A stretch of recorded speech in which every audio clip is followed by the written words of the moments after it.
A Casa Roberto Marinho, situada no bairro carioca do Cosme Velho, é especializada em arte moderna e abstracionismo informal. Destacam-se também a arquitetura de sua sede e o paisagismo num jardim concebido inicialmente por Burle Marx. Todo ano, a casa abriga artistas contemporâneos com projetos especiais. No primeiro ano, convidamos 10 artistas para fazer obras sobre o tema A Casa. Interessávamos-nos na concepção e na expressão de cada um deles, de toda a subjetividade que há nessa concepção de lar. Num segundo ano, convidamos um número parecido de artistas para trabalhar o tema O Jardim numa edição de múltiplos.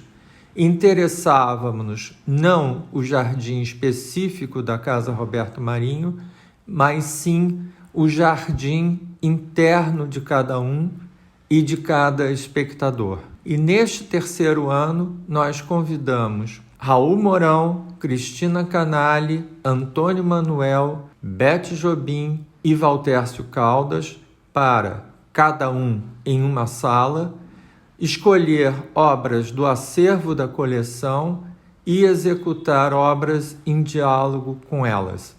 Resultou uma exposição imperdível para a qual nós convidamos vocês. Agora deixo a palavra com os artistas. O convite incluía esse desafio, de encontrar uma obra na coleção que pudesse estar dialogando com essa série The New Brazilian Flag. E no meio dessa pesquisa, dessa busca, de encontrar esse par, esse irmão, esse interlocutor, eu me deparei com essa pintura, essa paisagem brasileira do Portinari. E aí surgiu a ideia de criar esse diálogo entre essa paisagem brasileira, essa pintura, com essa série The New Brazilian Flag, que é uma produção atual minha, que de certa forma é um cartoon do Brasil de 2020. O primeiro trabalho dessa série é justamente um registro fotográfico da bandeira fixada nos Arcos da Lapa. A bandeira foi fixada nos arcos que a gente fotografou, sobreviveu de sexta para sábado. No sábado de manhã, um colega aqui da rua disse que uma pessoa muito alta passou, pulou e conseguiu arrancar e levou a bandeira. A base estava lá, a gente recuperou a base e é a mesma base que até hoje segura a bandeira que temos aqui na fachada do prédio. E aí eu voltei a experimentar ela na parede. E aí veio a ideia de botar ela na moldura. E a bandeira virou uma série.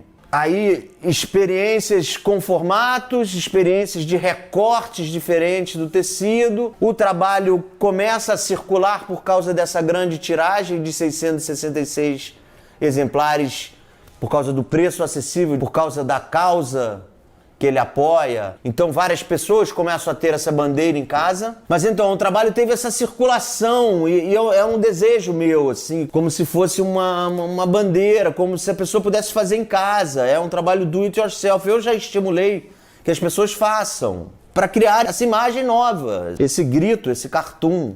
É um trabalho que surgiu antes do Bolsonaro, antes da pandemia, mas que ganhou novos sentidos. Então é um gesto para comentar um vazio político, um momento pouco republicano, um momento de crise da instituição política mesmo.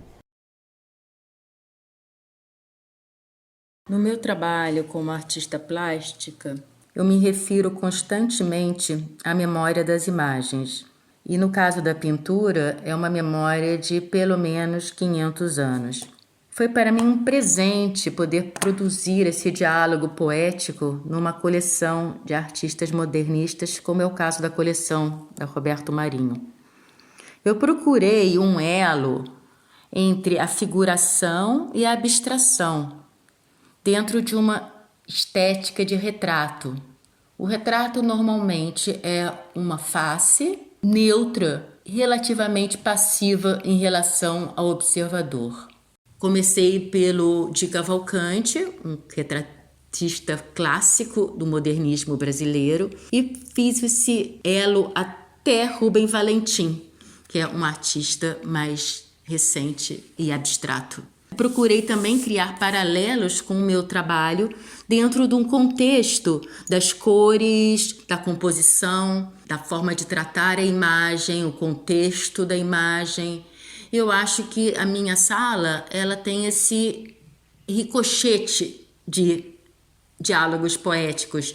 O Rubem Valentim dialoga com a Sônia Delaunay, que por sua vez passa pelo Guignard e chega até um Portinari, por exemplo. Enfim, foi uma sala assim que eu adorei ter feito. A destruição da Amazônia, do Pantanal e as queimadas criminosas me comove e causa profunda tristeza. A questão ambiental é um elemento importante na minha vida e no meu trabalho. O Mário Pedrosa, em um texto sobre meu trabalho, O Corpo e a Obra, em 1970, diz: o artista é sempre aquele que nunca perde o contato com a natureza. Mesmo no outro plano, dentro das máquinas, ele vê as coisas como uma relação direta.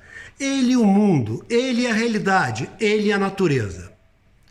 Com esse pensamento, desenvolvi o objeto Sinto Sua Falta, de ferro e carvão, preso a um fio como um pêndulo. O título nasceu paralelo ao trabalho. Esta é a minha homenagem e meu amor à natureza. Dentro da coleção Roberto Marinho, procurei obras que tivessem uma ligação com essa poética.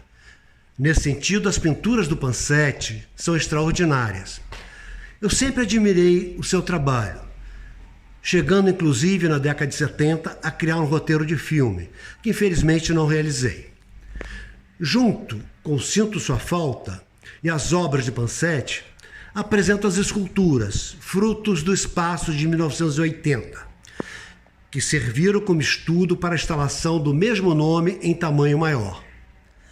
A meu ver, as telas do Pansete, suas cores, paisagens poéticas e ligação com a natureza dialogam com essas abstrações, que são páginas geométricas aparentemente vazias, para se preencher com imagens e projeções do imaginário.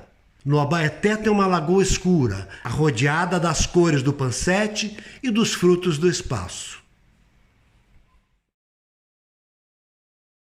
Uma escolha na coleção. Um trabalho da Ione Saldanha. Ripas, de 1991. Uma coleção de 24 ripas pintadas na coleção Roberto Marinho. Essas ripas me tocam muito e eu quis poder vê-las tomando a liberdade que esse projeto me deu, para que elas pudessem se aproximar e se afastar com afinidades e silêncios.